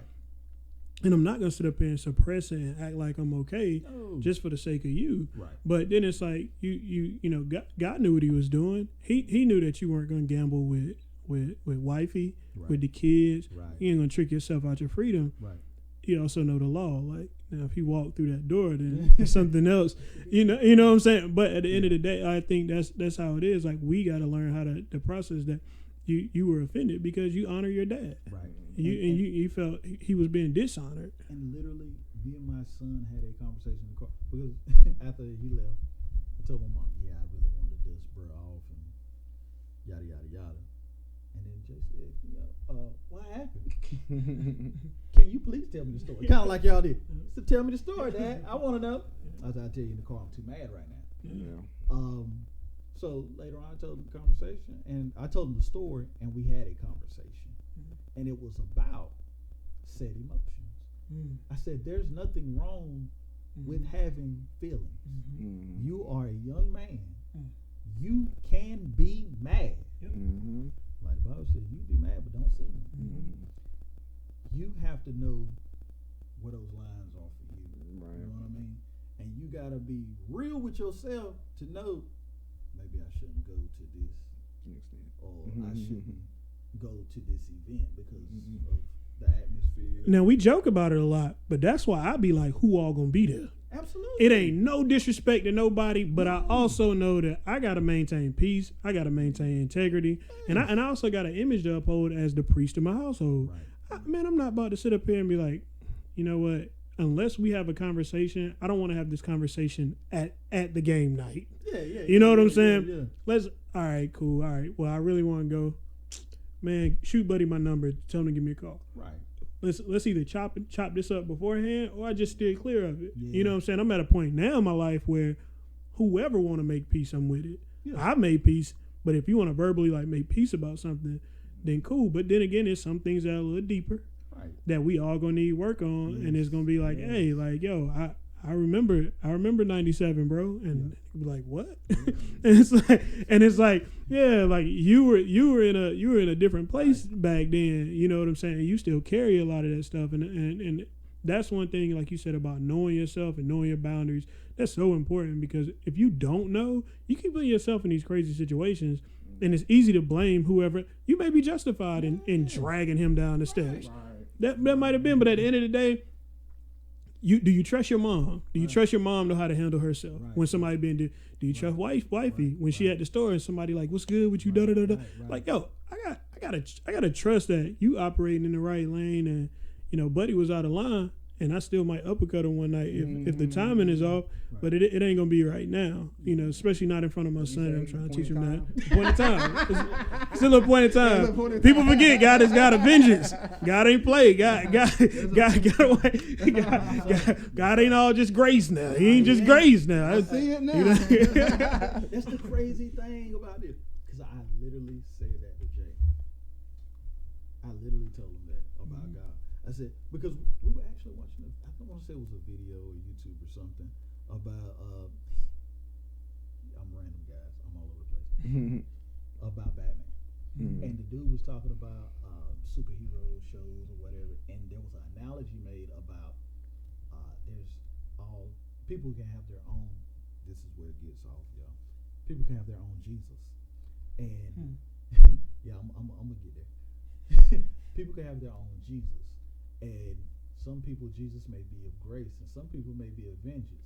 That's why people like there's superhero movies or shows where they might be Batman fans because that's their Jesus or their hero, or they might have their Superman or whatever, right? But I told Jay, I was like, son, I think his analogy would have worked a little better if he said God. Because with using Jesus, it's like that's a certain set of time in Scripture, right? And beliefs. So a particular assignment. Yeah, it was a particular assignment. He was on a path. He was doing a certain. You can't just throw the Dark Knight on top of that and say that's from Jesus. He did flip a table. That was a start. You can't just throw, your insert superhero name here and say that. But God, I think it takes us back to where we're saying, in man, we're different people at different times, where we're developing and we're still processing, we're still growing. And I'm not saying God's developing. Beginning, the end, Alpha, Omega.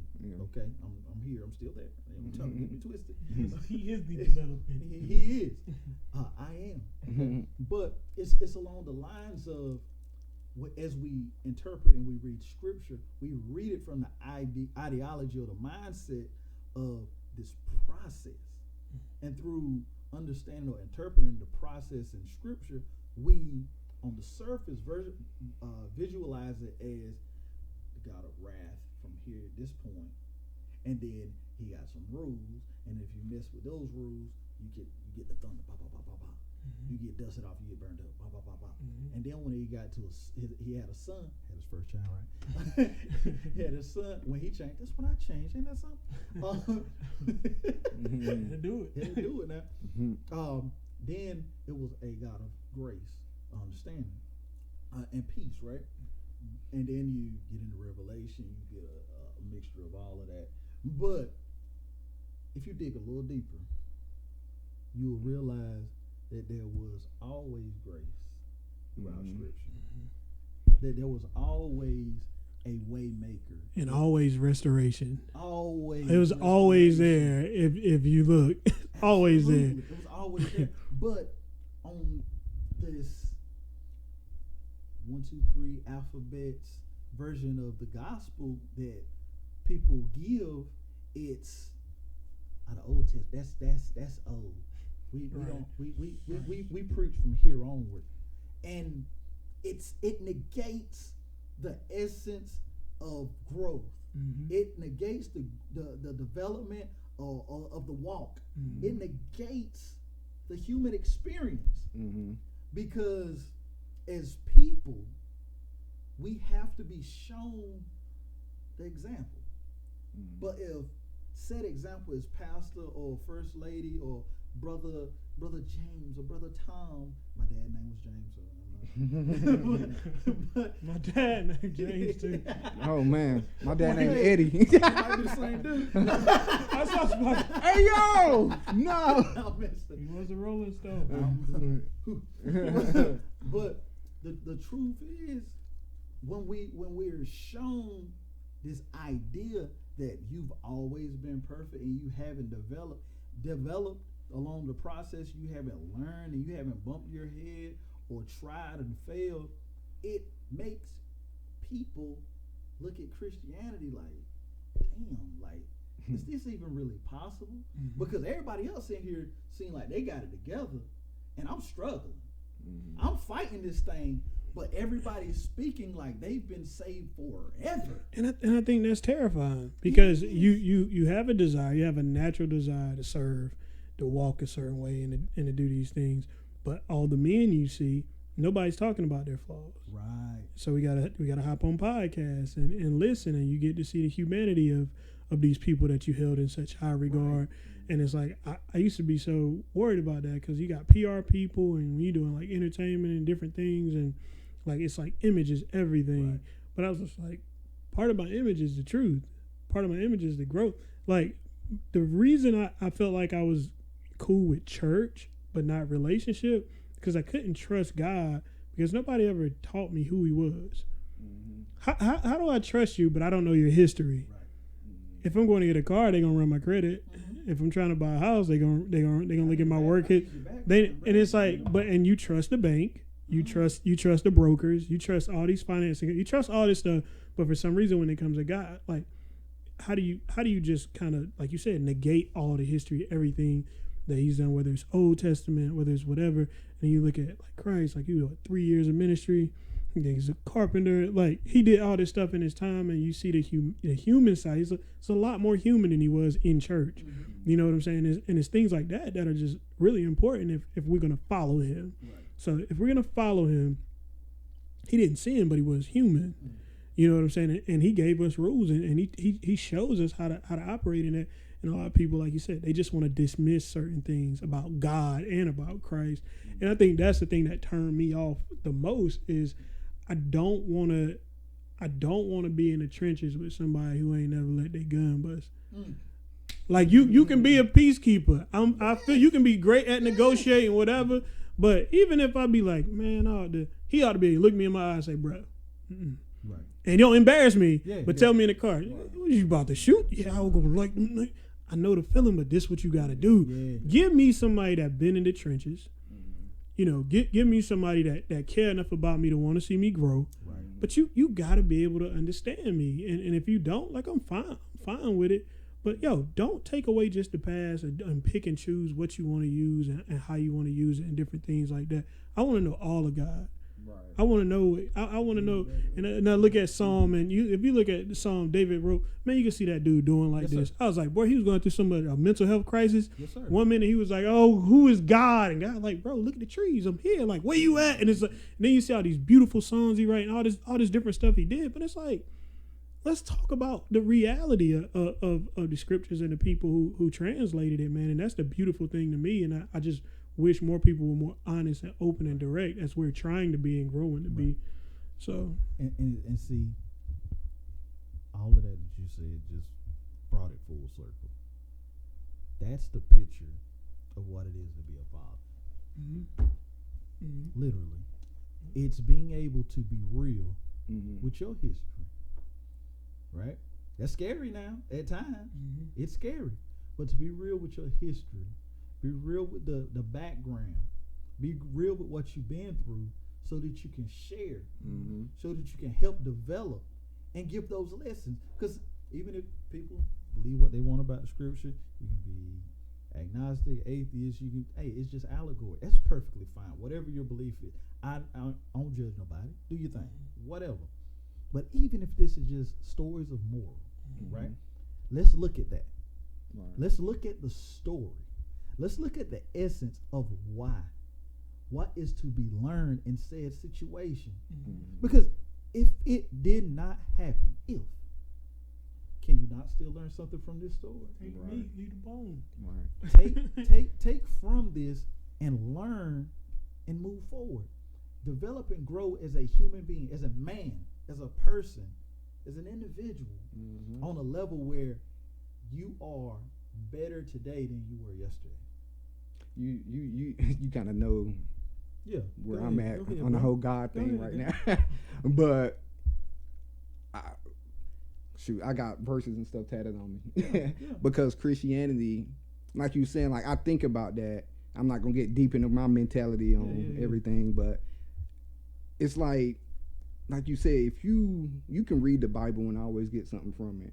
You know what I mean? Like it doesn't have to be your said belief or whatever. Like you can do that with Islam. You can do that with anything. Like what can we learn and grow from? You know what I mean? Like it doesn't always have to be some fundamentalist indoctrinated type thing. Like just it's about learning and growing, because that's how that could be a building bridge to lead you to Christianity or something else. And this may offend some people. But I did give a trigger warning earlier. You did. I did too. I just want to be sure before I went more on this.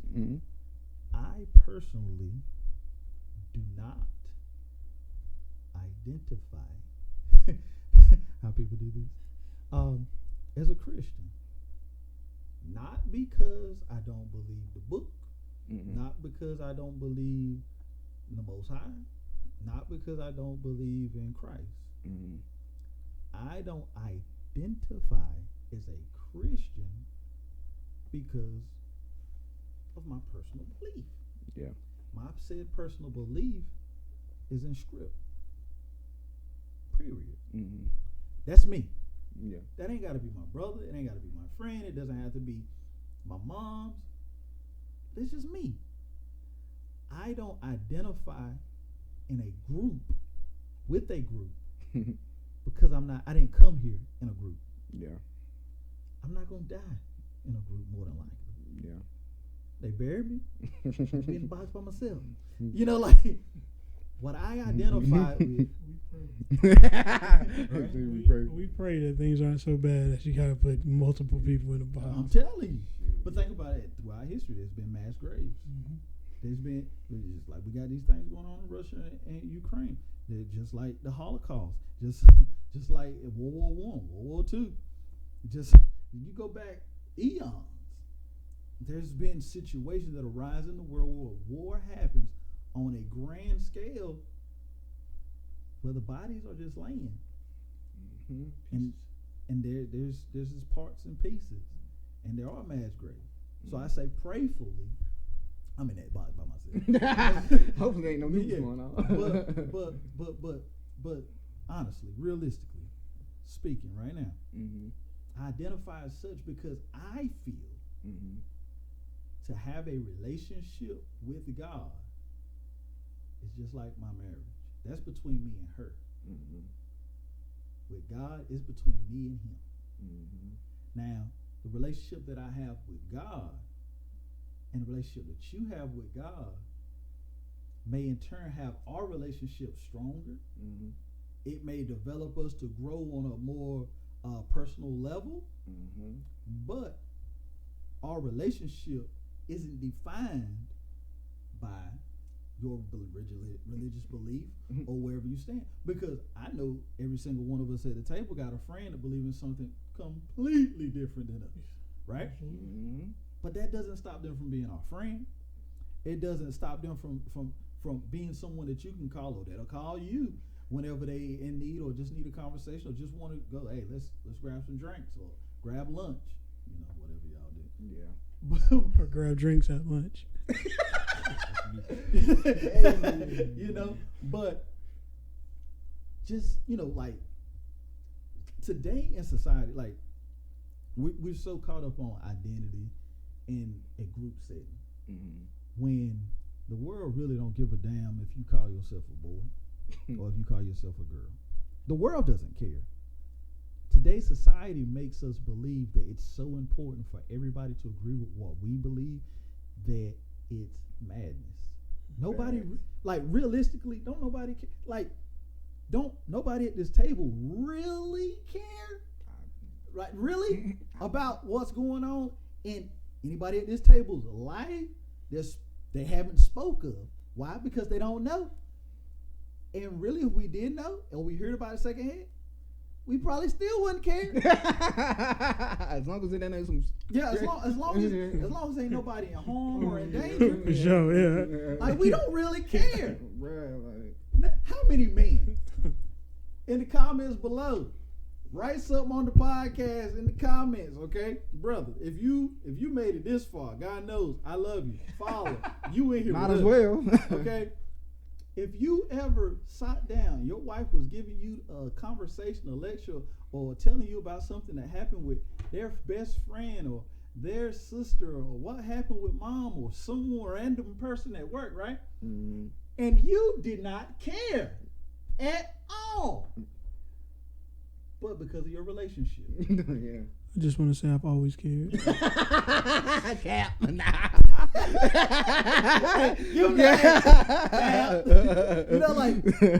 Like really, like we don't care. People don't care about other people. No. I'm cutting the nose. Nobody cares about what you're going through except for the people that care about you. This is true. Okay. The world don't care. Yeah. Social media will lie to you and think that there is really 100,000 people that follow you that give a damn. Mm-hmm. Even if you The Rock. They don't care. Okay? These people don't care. People care about what they can get from you, mm-hmm. what they can learn from you, mm-hmm. and what you can do for them. The genuine folks, the few, the 5 in your life, those 5, mm-hmm. they care about you enough to do for you, to give up their time, to sit at this table. Those people care. Mm-hmm. Those people. But the world don't care about how you identify. Okay? Mm-hmm. And I'm saying I don't know if you identify as a Christian. Ain't that a long story? I heard somebody say Jesus wasn't even a Christian. Really? Like, so I also read an article one time. We all started talking about it. It's like it can definitely go down a rabbit hole, which is why. Yeah. But I read this thing that like Christian was almost as derogatory as nigga. Yes. Like absolutely. it was a word, an insult. Yep. And it's just kind of like people just kind of adopted it and carried it. Mm-hmm. And that's why I was just like, I started hanging around a group of people and they always refer to themselves as believers. Right. And I was just like, man, like language is everything. So it's like, I was like, oh, Jesus wasn't, how he gonna follow Christ? He was the Christ. Like he was the anointed one. He wasn't following himself. Right. So if your job is to do it, it's like you're a believer. Like, so in this terminology and language is everything. Right. So yeah, I've heard that definitely can become like something I'm always curious about people's perspective on whether they say they like a believer or they this or they that. and not to cut you out. Oh, you good.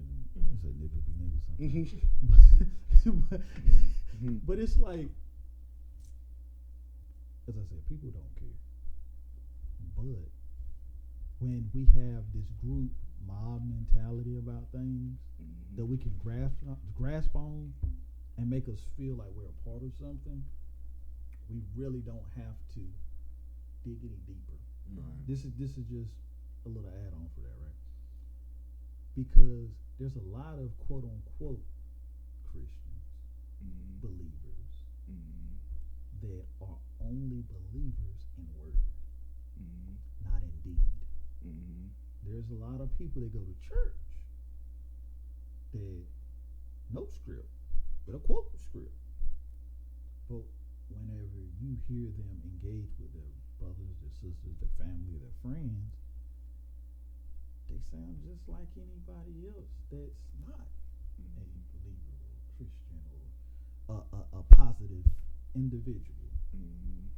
And it's almost as if it's just like it's a graphic T-shirt. You know what I mean? Like being a whatever. It's just another graphic T-shirt, and it's not that deep. But to really have a relationship, to put a ring on, to commit to something outside of oneself and walk, whatever that walk is, that means something to you. And as a man, we have to realize, not even realize, Martin Luther King said, a man, I don't know if it's Martin Luther King or Malcolm X. These cats put out so many quotes, man. You don't know what's authentic. Ask Google. Instagram and stuff, man. People be putting quotes up, man. Be lying. They ain't say that. Man, I don't even think cell phones was around when Abe was around. It'd be like real recognize real. Right. Denzel Washington. Right. That don't They just cropped the picture and put a quote by it. Somebody said, that was it. Did Jake get locked in the back from back? Someone said, one of these civil rights leaders, that a man that doesn't have or know what he's willing to die for, isn't fit to live. You know what I mean? If you don't know what you're willing to die for, you don't deserve to live. You know what I mean? So, in other words, as a man, on the brolic, most masculine level, you got to know who you are, what you stand for, what you're living for, and what you're willing to die for. This is true. And trust me, it should not be a couple blocks on the street or a neighborhood that you live in because of where you were born. Yeah. That shouldn't be what you're dying for. No. We shouldn't be out here killing one another to prove our strength or our masculinity. Right. You see what I'm saying? But it all goes back to identity. When we instill identity, we get away from that herd mentality. When we instill identity, you give somebody the confidence to stand by themselves. Yes. When you instill identity, it encourages them to research things for themselves and not just go with what grandma and mama says. Like, oh, okay, this is why I'm doing it. I'm not just, so this is why I ain't running with this crew. Like, I can still be cool. I can be affiliated. I can be a homeboy, but I'm not dying behind this. Right. I'm not dying because I know who I am. And at the end of the day, like you said, I'm in that box by myself. Whether it's a cell or whether it's a grave, I'm doing it by myself. I gotta hold my head up and look at it and deal with it myself. But it goes back to identity, and then it all goes back to the foundation of what we're talking about.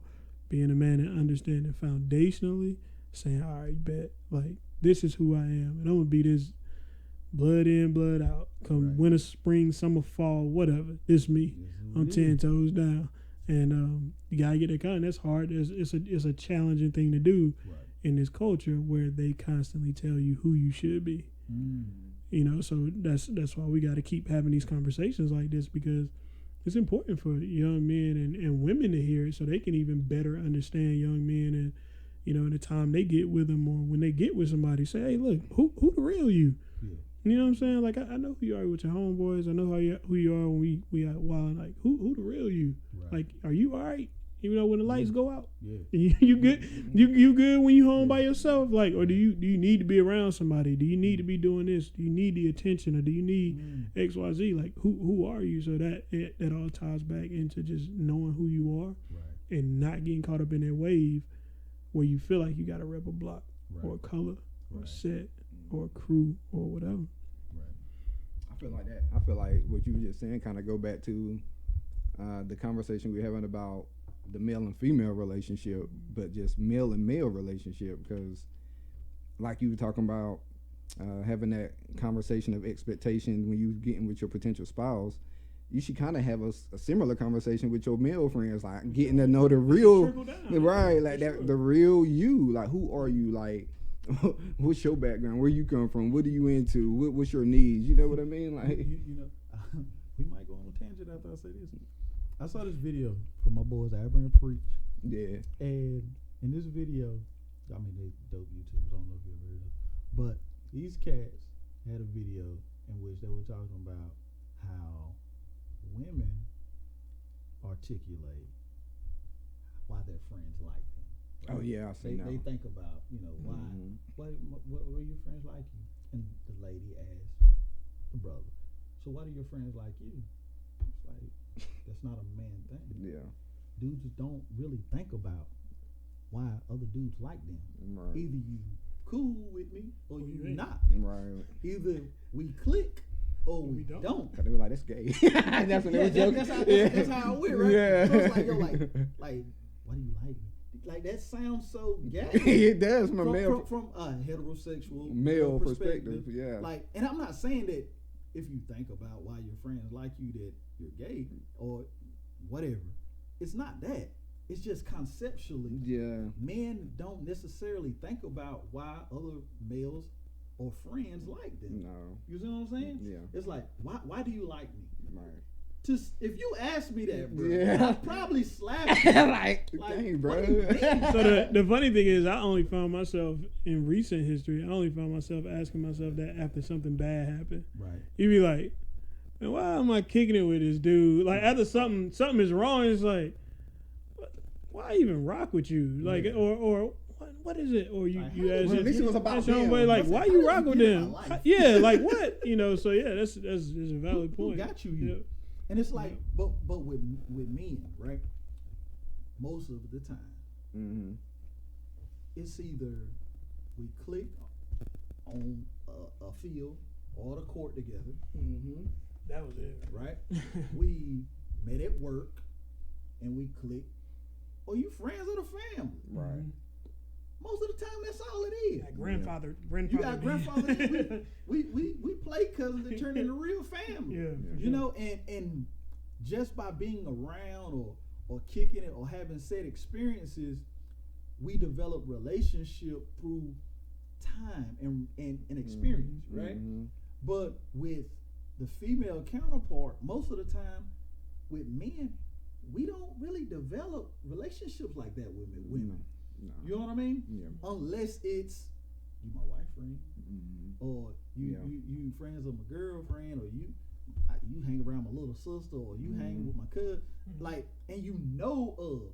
But to develop that relationship, a lot of times, men, we don't even think like that. Nah. If I say, for men, I think we're more quick to just be outright with it and be like, "Hey, bro, I really F with you, cause like you a solid dude, bro. Exactly you a solid dude, bro. Something like that. Yeah, like but we ain't go in turn and be like, why you rock with me? You know what I mean? Like, do you like him? Like, nah, not now. No, right? Nigga, you weird. So you just, cause it's like you just gave me a compliment just to get feedback. Right. And it's like, I'm gonna say, like with church, right? I go to a church. There's a pastor, and I have a relationship with him, but it has absolutely nothing to do with church. Yeah. I met him through the church. My wife wanted to go to the church, like, cool, if you can learn something, let's Sure. go. Yeah. So we went to the church. I'm like, bet. He started he ride bikes or whatever, and during COVID, I want nothing else to do. It's like, hey, bro, go on riding. And I think Monique threw me under the bus. That was like, Calvin ride. I had a mountain bike. This dude riding super bikes, but invited me to ride bikes with him. I rode. I fell in love with bikes. I'm out here. Yeah. But the development of that relationship had nothing to do with church for me. Yeah. Like, technically we met in church, but our said relationship is really bikes. Yeah. I think that's the beauty. I think that's the beauty of humanity too. Right. Like we always look, all right, this is how it's gonna happen. Right. And God be like, nah. You know, and it like that's the beauty of it. Right. And it's like even in and I tell you too, the beauty of maturity is even if me and said person didn't see eye to eye at some point, I never put you in a situation to where it was like, oh, that nigga op. Right. Like, no. Like, just because, like, no, and I had to grow to that point to be like, just because we disagreed on this, this ain't the streets no more, bro. Right, like, I'll be 40 this summer. If I see you in Walmart, it's what up. Yeah. You know what I'm saying? Like, it's like, and it's just like, all right, if we ain't see eye to eye on this, man, the enemy might have threw this whole thing with the church, involving in it to stop outside of the church relationship that could have grown into something. And I've learned to just kind of like start to slowly keep my mouth closed about certain things and not say so much about how I feel about things. Just be like, man, you know what? Just look at it for what it is. And it's like that. But that's the beauty of like how God orchestrates things, man. Like, and I remember a point in time where I brought a mentality from the streets into like family life, and I'd be like, oh, you talking to so and so and so? I rock both of y'all, and it's like, bro, we first cousins. Yeah, like what? And he's looking at you like, why you act so stupid? And after a while, you grow up, you be like, yeah, that was pretty stupid. And it's like, all right, cool. We may not have seen eye to eye during a period. Maybe it was a rough period in my life and his life, and we just a lot alike. You know what I'm saying? But it never crossed my mind to be like, and I was glad that I listened to God and with the growth. It never crossed my mind to be like, y'all still rocking with them? Right. Bro, don't call my phone no more. Right. Bro, like we all right, cool. We ain't see eye to eye. But you not my enemy though. Like I'm not about to fight you. Like that's the thing, bro. It's like with growth, with time, you can have an understanding that everybody ain't for everybody. Facts. That's it. You know what I mean? Like everybody ain't for everybody, and that's okay. It's okay for you to not like or to chat with or to. I got sets of friends. Why we feel like we gotta like everybody? You know, people got this concept. You ain't gotta like everybody. Like everybody just ain't like that. Ain't your vibe. Like, all right, yeah. Or you gotta be liked by everybody. Yeah. And it's like, man, you know what? It's still love. But like you said, it's some people I rock with that I never. It'll never be like me, you Mike, Rob, Mo. Like they'll never. But they ain't like it. Ain't like I'm like, yeah, y'all okay. But it's like you said, it's different sets of friends, almost different functions in your life and different areas in your life. But like Jimmy does a podcast too. I'm gonna introduce y'all because y'all in the same vein, y'all building the same thing. We all men trying to build it and grow off each other. But this concept of like, I gotta like everybody. Okay, it's like no, I don't want to be around you. And it goes back to like the identity thing. What I was saying earlier. People don't care. You know, like sometimes we waste time, like being upset or being mad at or holding resentment for someone or something. Be going on about their life, and this person ain't even thinking about you no more. Right, like or oh really? That was like the situation happened. That was 8 years ago. Right. Like, it might not even be in the person's mind. Calvin stole off. Like, hit me. But like, what happened? This from 8 years ago. You're like, you still mad about that? And it's like, he's like, and here's a crazy thing too about men, right? we hurt and mourn and grieve in different ways too. bro. So you don't know what he was going through that made him drink so much to where he was out of his normal self. Because if you love your mom and you trust her judgment, right? You trust her judgment, and you trust her to allow this certain person and his energy and his spirit and stuff in her presence. Right. So if she ain't said, hey, hey, get him out of my house, you got to be like, all right. You know, it's something like you got to trust that wisdom, that part of it. Is stay in your lane. Stay in your lane. Because a lot of times we insert ourselves into position. As men, I got to protect. I got to provide for this. Yep. It ain't your responsibility to protect and provide everything for everybody. No. Say, if people ask for help, that's different. You know what I mean? And even if they ask for help, you can still say no. You know what I mean? Like, realistically, I'm just putting it out there. Because I had a conversation with one of my cousins a while back, and it was like, I was speaking to him, and I was like, yo, it is not your responsibility to take care or fix the mistakes of somebody else. That's the life that they live. That's the choice that they make. It's not your responsibility. Right. You don't have to fix their problems. Yeah. They created the bed that they have to lay in. Mm-hmm. It's not on you. Yeah. So many times, man, women, we all do it. We take responsibility that ain't ours. Yeah. And that goes back to having conversations about expectations. See how that works? It just comes down to expectations. What do you expect from me as a man? Right. And what can I offer you as a man?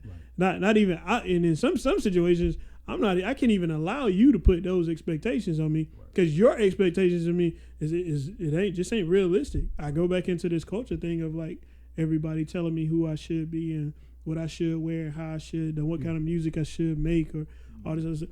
At the end of the day, I got to learn who am I, and we can have an honest conversation about expectation. I can say, oh, no, I can't provide that, brother. Yeah. Like, we cool. Yeah. But you got to go with somebody else if you're looking for somebody to get high with. Right. I ain't at that place no more. That ain't me no more. You know what I'm saying? Like, you know, whatever it is, or if you want to talk bad about your wife, don't call me to talk bad about your wife. Like, go consider the source. You go to them. Like, don't lodge that complaint with me. I'm gonna push you in this direction. So it comes down to expectations and knowing one's self, like knowing who God designed you to be, and like that's the most important part. It all comes down to that. Like, people got crazy expectations, and it's like, yo, I never said I was even capable of doing that. Right. I never, and even if I'm capable, just because I can, that mean I want to. Right. And I have to, and that's another podcast, the art of no. See, if I tell you no, or you're not my friend anymore, like I've had situations like that where I've told people no, or I said, nah, I ain't gonna be able to do it. Right. And now we, you know, you don't call me now. Now it ain't, what up, big dog? Now it ain't no OG talk now. What up, OG? Right. Because I said no to giving you gas money? No. Right. And see, that's the thing. I remember whenever me and my wife, we first got married. And, well, probably before we got married, I told her, I said, baby, you got a heart. You love to help. Mm-hmm. But you got to learn how to say no. And she was like, what do you mean? I was like, baby, it's time to practice. It's like a muscle. You have to exercise your no. Mm-hmm. Because if you don't exercise your no, you're not living your life anymore. You're literally living for somebody else. They expect you to jump every time you say, hey, we're having this, we're doing that, we need you to do this, hey, can you serve this, can you do that? Just say no.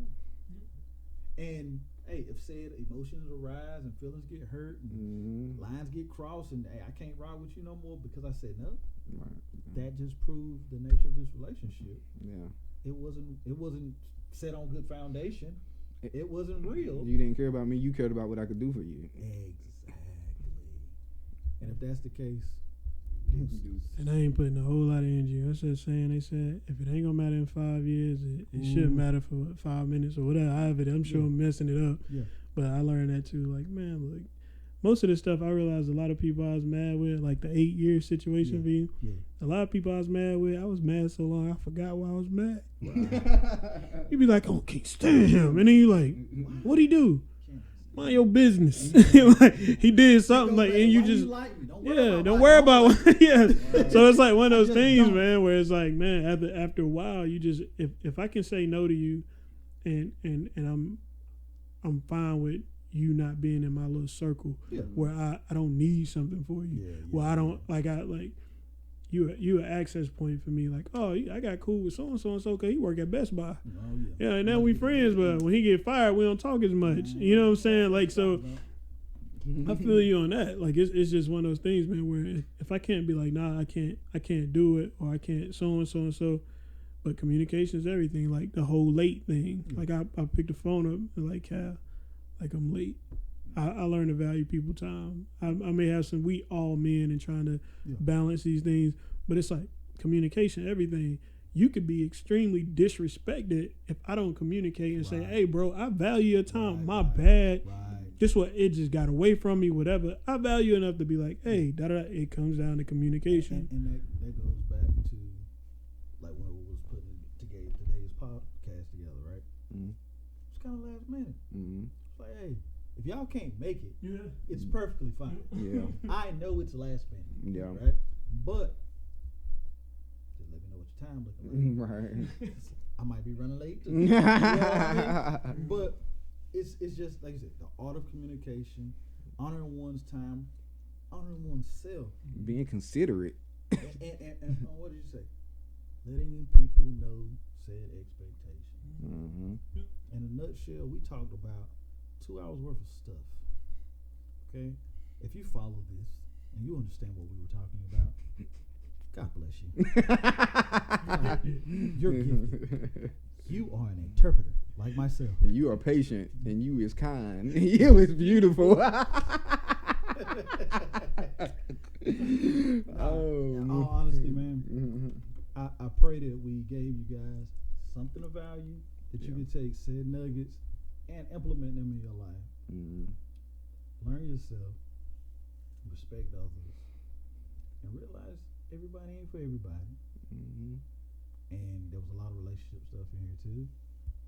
Just catch what you can. And if you got any topics that you guys want us to talk about, comment below, share, like, subscribe, all that good stuff people say on YouTube.